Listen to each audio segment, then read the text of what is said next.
तो आज हम बात करने वाले हैं एक निवेशक के सबसे भरोसेमंद साथी, उसके असली कंपास के बारे में।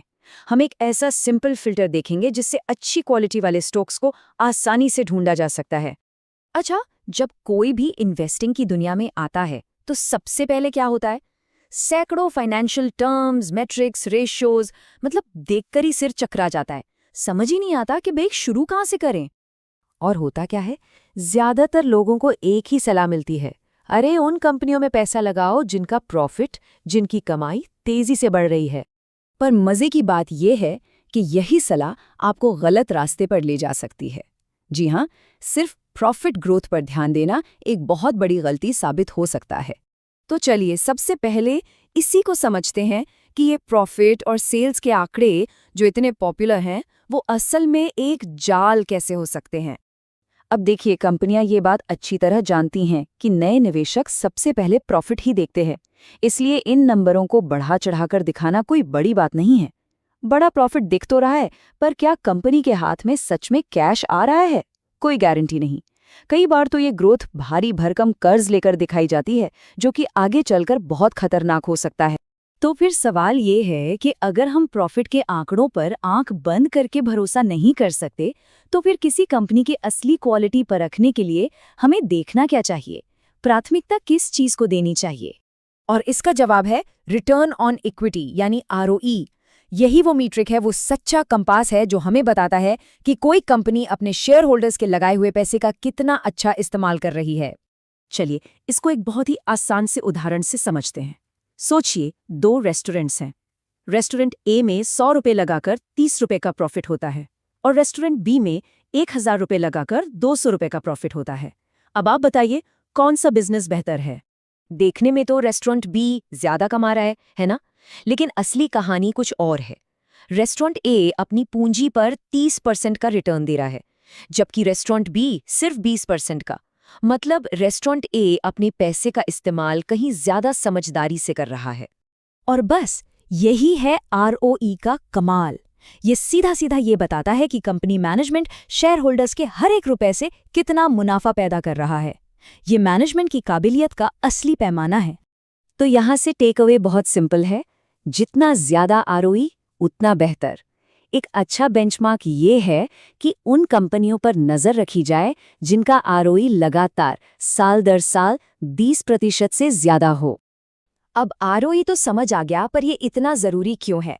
चलिए देखते हैं कि ये एक मजबूत बिजनेस और उसकी कंपटीशन से लड़ने की ताकत से कैसे जुड़ा है। दुनिया के सबसे बड़े इन्वेस्टर वॉरेन बफेट इसी को एक खास नाम देते हैं, इकोनॉमिक मोट, यानी आर्थिक खाई। उनका कहना है कि एक बेहतरीन बिजनेस एक किले की तरह होता है, जिसके चारों ओर एक गहरी खाई होती है जो दुश्मनों यानी कॉम्पिटिटर्स को दूर रखती है। अब ये खाई बनती कैसे है? कई तरीकों से। हो सकता है कंपनी का प्रोडक्ट या सर्विस सबसे बेहतर हो, जैसे एक जमाने में नोकिया का था, या फिर उसका ब्रांड नेम इतना मजबूत हो जैसे एप्पल या कैडबरी का है। कभी कभी कस्टमर्स के लिए उसे छोड़कर दूसरे के पास जाना मुश्किल होता है, जैसा कि बैंकों के साथ होता है। या फिर उसका नेटवर्क इफेक्ट इतना बड़ा हो, जैसे फेसबुक या व्हाट्सएप का। तो मुद्दे की बात यह है, जब किसी कंपनी का ROE लगातार 5 से 10 साल तक ऊंचा रहता है और बढ़ता जाता है, तो ये एक बहुत मजबूत संकेत है कि उस कंपनी के पास एक गहरी, चौड़ी आर्थिक खाई है जो उसके बिजनेस को सुरक्षित रखती है। तो अच्छी कंपनियों को पहचानने का एक तरीका तो हमें मिल गया, लेकिन एक अच्छी कंपनी भी फेल हो सकती है, और उसकी सबसे बड़ी वजह है कर्ज। चलिए इस बात को भी एक छोटी सी कहानी से समझते हैं। दो दोस्त हैं, अमित और सुजीत। अमित महीने का 90,000 कमाता है और सुजीत 50,000। पहली नजर में कौन ज्यादा अमीर लगता है? जाहिर है अमित। लेकिन क्या ये सच है? अब देखिए असली कहानी। अमित की कमाई तो ज्यादा है, पर उसके होम लोन, कार लोन की EMI और दूसरे खर्चे मिलाकर 95,000 हो जाते हैं, यानी वो हर महीने 5,000 के घाटे में है। वहीं सुजीत कम कमाने के बावजूद अपने खर्चे 45,000 में मैनेज कर लेता है और हर महीने 5,000 बचाता है। तो असल में मजबूत कौन हुआ? सुजीत। ठीक यही चीज कंपनियों के साथ भी होती है, और उनके कर्ज के लेवल को नापने के लिए हम एक रेशो का इस्तेमाल करते हैं, जिसे कहते हैं डेट टू इक्विटी रेशियो। ये हमें बताता है कि कंपनी अपने बिजनेस को चलाने के लिए खुद के पैसे पर ज्यादा निर्भर है या उधार के पैसे पर। बस ये एक नंबर याद रखना है। अगर किसी कंपनी का डेट टू इक्विटी रेशियो 1 से ज्यादा है तो समझ लीजिए कि खतरे की घंटी बज चुकी है।